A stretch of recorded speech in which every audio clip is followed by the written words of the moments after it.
was scrolling through my channel the other day and I realized that out of the big three, there's one anime I've never covered on this channel, and that is Bleach. Now you're probably wondering, well, Wepa, why did you not cover that? Are you also a certified Bleach hater? Are you gonna shit on the show like everybody else? No. Let's calm down for a bit, guys, especially if you're in the Bleach community. I'm not throwing any shots at anybody. I actually like Bleach, but there's two reasons to why that's never been covered. The first reason is simply because I've only started playing anime games on this channel about 2 years ago. Before that, I was experimenting with other games, and then I realized, why am I not doing the thing that I love the most, which is anime? Because I've been playing anime games as far as I can remember. But for reason number two, it's simply because we have not had a Bleach game over a decade, and this Friday on March 20th or March 21st, that's all gonna change. We are getting BLEACH Rebirth of Souls, a game for the next gen consoles. Well, it's also for the previous consoles as well, but we're more worried about how this game is gonna look for the Bleach IP and all the hype that's surrounding it. I mean, I could tell you for my own experience, my excitement is on par as like when they announced that the 1000-year Blood War arc was being made into the anime and that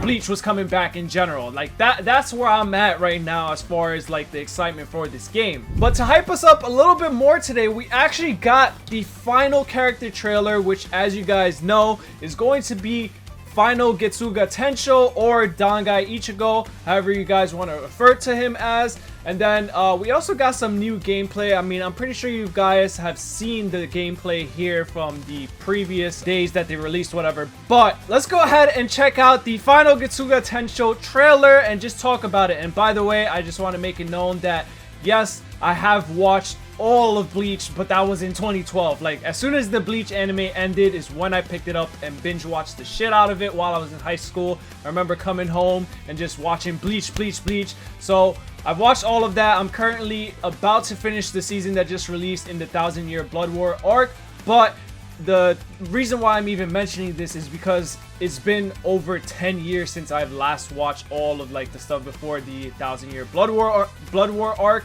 And so I'm not gonna remember a lot of terms and stuff, so if I make a mistake, don't throw me on the freaking death penalty or something, you know. Just be patient with me, okay? That's all I ask.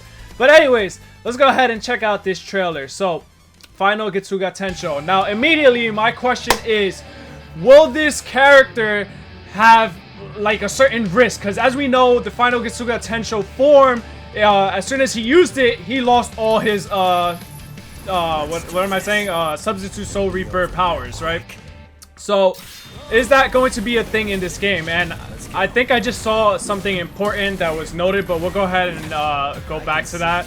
So, these are his two moves that we have here. Oh, it's time for the transformation. Oh wait, not yet, my bad. There it is. Damn, what are we okay, I'm jumping the gun here. My bad, yo, my bad. Look at that form, though. Look at the aura. Oh, that spiritual pressure. Bro, nah, this is crazy. This is crazy. All I gotta say is, if you had long hair back in the days, no matter what anime, like, you automatically got cool points, and you just had like all the girls on you. That's what I remember. His form, that was like one of the best forms I've ever seen in anime. Like, that's probably why we love it so much, aside from the fact that it's actually pretty crazy itself. It just looks so badass. But this right here, it says, risk it all in a single destructive blow. The end of a substitute Soul Reaper now turned into a blade. So I think this is going more towards what I was looking for, because what I was trying to hint at is the fact that, okay, we know that this form that he uses is a very destructive form, but there's a risk. Like, that the reward is that you'll be able to like beat the shit out of your opponents with the FINAL Getsuga Tenshou, but the risk is that you're going to lose all your powers, or I don't know how, what is it, Reishi in this? I think it was. You're gonna lose all your Reishi, and you're pretty much not gonna ever be able to use any Soul Reaper powers again. So is that correlated into this game is what I wanted to know. But let's do this. Over real quick. let me see. Okay, so if we just look at the explanations real quick. So his signature move is the Erupt Throw. It's an unguardable attack that cleats forward while spinning. Upon hitting, it performs a follow-up attack, then knocks the opponent to the ground from above. Okay, so I can see. this is pretty cool. Okay, I don't think we have to go through these as much. You know, that's more so for when we're actually playing the game, because I'm not going to remember it right now. I'm telling you, I'm not going to remember it. But if we go ahead and jump to the transformation part, like, I don't think they show it in this trailer, but I want to know, like, how much do we take away? Because from what we know in this game, you pretty much take away, I forgot what they call it. There's like a 9 meter, and then you do a move and you like take away 3 or 4 or 5 depending on how strong your Bankai was or your Shikai.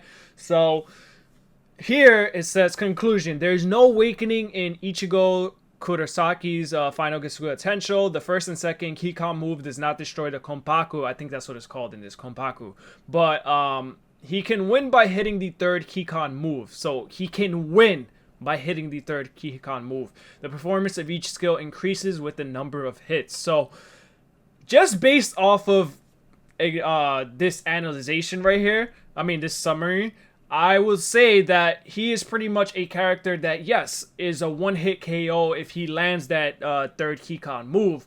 But that's the reward that we're getting. The risk is, okay, if you don't do that within a certain time, let's say, do you lose the match pretty much, right? Is that going to happen, or do you just become like regular Ichigo? Let's just say they did that and, you know, the opponents beat the shit out of you like that because now you're in human form. You're no longer Soul Reaper. You can't even see them anymore. You get what I'm saying? Like, does that happen? And we're not even going to talk about the Fullbring arc, by the way.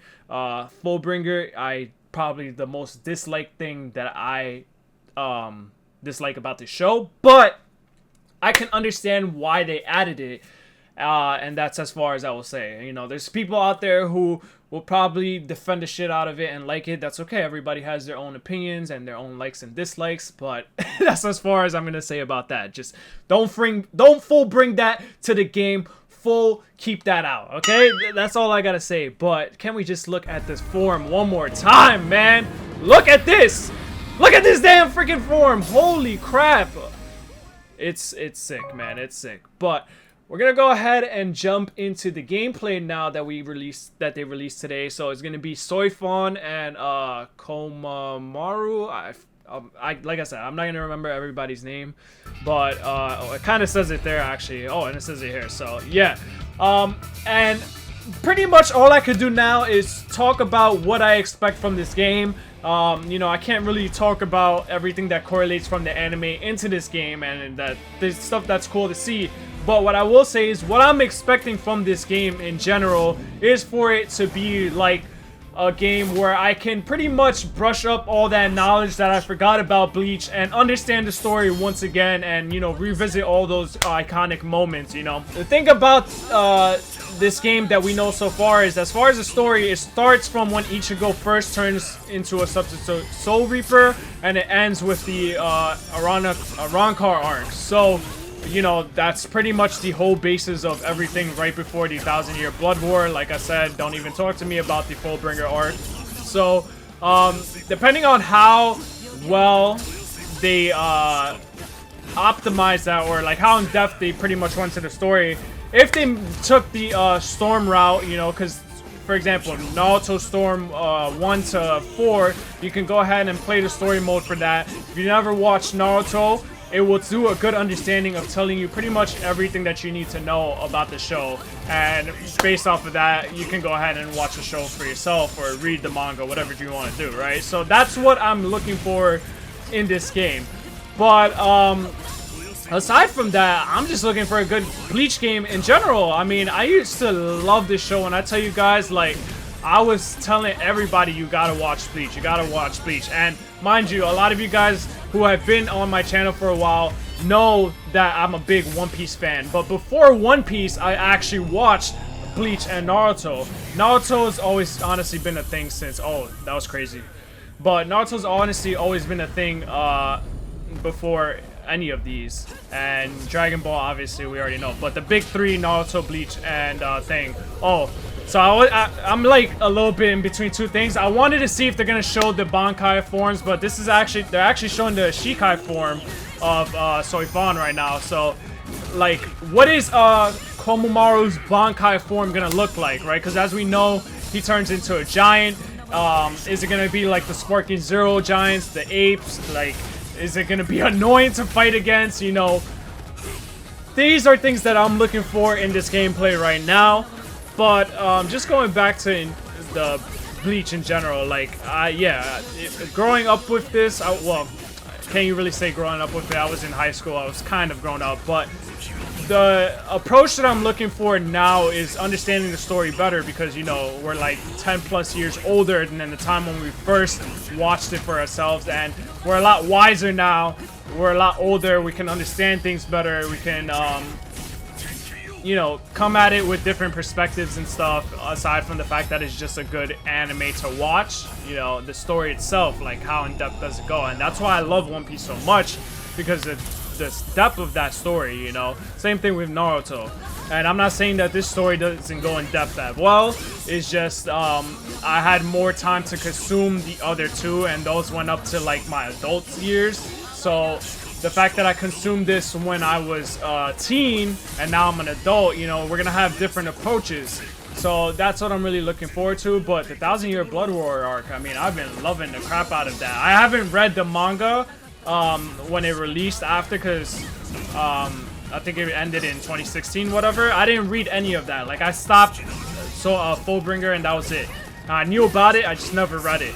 So I kind of do know certain things. I'm not gonna spoil it, but I don't know the whole story, and I don't know everything from what we're watching right now to the end, right? So, anyways, I think I chatted a lot. I mean, this was kind of be a yap session, because that's kind of only really what we could do. But can we just talk about the marketing for this game for a second? I feel like the marketing's mostly coming from the beef between Afro, Gapu, James, and DBZ Imran, right? That's where most of the marketing's coming from. And it kind of sucks that it had to be from beef. But, oh, wait. Bankai. Oh, there it is. Woo! Okay. So let's see, how does this time limit work? Damn, bro. How do you, like, fight against that? Like I said, this is just like the 8 forms that are in Sparking Zero. How you going around? How you dodging that? Right? How are we attacking him? This is so hard. Like, look at how much damage he did on her shield. Oh. And it took 3 from her? How much did it take? I didn't even see. Oh, no. Right now, it's about to take it. Ooh, sliced. It took 5! It took 5 from her! We didn't even get to see her Bankai! Yo, y'all did her dirty. I wanted to see my baby's butt back, whatever y'all... When I say baby butt back, I was referring to the fact that, like, she just has really smooth skin, okay? That's what I was referring to. But, I don't even think I mentioned, what did you guys get this game for? Did you guys get it on console? Did you guys get it on PC? I think we're going to go ahead and watch, you know what? We'll watch Kenpachi's for now, because I kind of feel like yapping a little bit more about this game. But, the reason why I asked is because I made the mistake of buying this Sparking Zero for PC, and I realized, you know, I mean, I knew this already. I just took the risk with Sparking Zero when I shouldn't have, but, I realized that obviously the player base is mostly on PlayStation, and with no mentions of crossplay coming, right, it's like, okay, well, I kind of want to play where everybody's playing. Because the thing about Sparking Zero, for example, one can argue that, oh, it's a dead game, right? But is it really? Like, I'm pretty sure there's a lot more active players still on PlayStation right now compared to the Steam numbers. Now, I'm not going to go too much into that. I don't really want to talk about all that, but that's why I'm going to go ahead and, you know, buy it for PS5.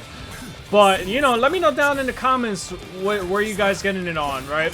And I could go ahead and get the game right now. It's just one of the perks of living in New York. Like, it's not a secret. Everybody who lives in New York knows how to get their hands on these games early. So I could have been playing it right now and tell you guys about it. But I wanted to get the Ultimate Edition. And I just kind of want to experience it when everybody else does. Because it's like, what can I really do with that information right now? You know, I'll get ahead and be able to make content. But that's no fun, you know? I want to be with the crowd on this. So I'm going to go ahead and wait until the release date. By the way, one thing that I'm noticing about Kenpachi right now is he doesn't actually guard, which is pretty unique. Like, as we know, Kenpachi is just a freaking meathead. All he does is just attacks, and then he takes the damage on. Like, you could slice him up, and he'll be fine. Like, that's his guarding. So, that's pretty cool to see that, you know, he doesn't actually have guard. Oh? Oh, this is fire. Nah, yo, this is crazy. So, yeah, I kind of got lost with what I was talking about, but the game is said to be like a mix of arena fighter and 3D fighter or traditional fighter. It looks really nice, and whatever it is, I'm just looking forward to it in general. Going back to the marketing though, like I was covering some of the trailer releases back in like the summer. I want to say, wow, it's really been that long, but you know, I feel like they could have done a little bit better. It's good that they're releasing gameplay now, but a marketing campaign like Sparking Zero, for example, where you have breakdowns of certain mechanics, not to say that they didn't, I'm pretty sure that they did, but I don't know. One can argue that maybe it's not as big or pushed as much because the IP isn't as big as Dragon Ball, right? That could be like an argument there, and because Dragon Ball Sparking Zero already had existing games before that, so the excitement for that game was completely different than the excitement for this game, right? We're excited for this game because we're finally getting a Bleach game in general, right? There hasn't been a Bleach game since what, 2011? It's now 2025.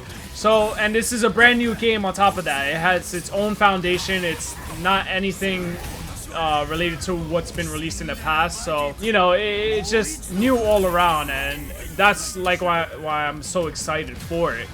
But dude, the game looks fucking good. It looks like, I don't know, I could really see this lasting longer than a month, I will say. But it all depends, because Bandai, as we know, they just release games and they have missing features. Like the fact that Storm Connections released without even being able to invite friends is so ridiculous, man. Like, we're talking about a company that has so much money. How can you forget the simplest things?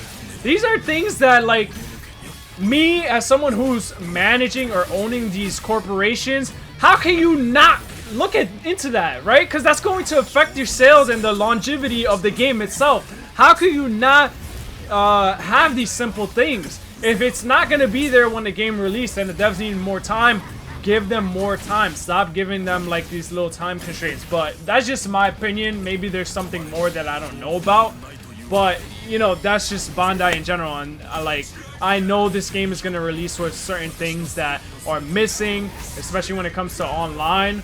But just don't make the simple mistake of like Sparking Zero, for example, and only focusing mostly on online. Have both, because in anime games, at least for me, I love doing both. I used to honestly mostly play Storm. By the way, I think I just missed his Bankai because I was too busy chatting, and he just defeated the crap out of this guy. But when I used to play Storm, it was mostly for the story itself, and then online was just like a whatever thing for me. I never really went too crazy with the ranked online, but things are different now. The fact that we have a YouTube channel. So that's all I could say. I am gonna go ahead and get the Ultimate Edition. What are you guys' thoughts, right? Are you guys excited for this game? Is there anything specific that you're looking for? when this game releases. You know, that's pretty much all I could say as far as what we have here. There's not anything else really unique, and I think that, like I said, they did wordplay here. Ichigo Kurosaki final character trailer. Does that mean that this is the final character trailer and final trailer in general for the week? Because we already got a trailer for how the game is gonna look itself. Well, not that how the game is gonna look itself, but like an official trailer for the game release, which I might as well just go ahead and look at it. I don't even know if I did or not. Reverse Fate trailer. Okay, so maybe we don't have a official trailer for the game yet. That'll be the last trailer that we get for the game. Yeah, I don't know. For some reason, it just kind of feels like certain things are missing, especially when it comes to the marketing team. Like, you guys could have done a little bit better. I'm sure I'm not the only one who's saying this, but hey man, just a few more days, a couple more hours if you really want to count it like that. But I'm just as excited as the next Bleach fan, so let me know down in the comments your overall thoughts of everything that's released up to this point. Is there anything that's been missing that hasn't been talked about at all? But if you guys want to see some more Bleach Rebirth of Souls content, make sure to subscribe. It's all going to be here on the channel. I'm going to play the shit out of the story and do as much as you can with this game, because Sparking Zero, I don't know what happened. That was supposed to hold me down till this point, but it is what it is. So take it easy, and I'll catch you guys in the next one. Peace.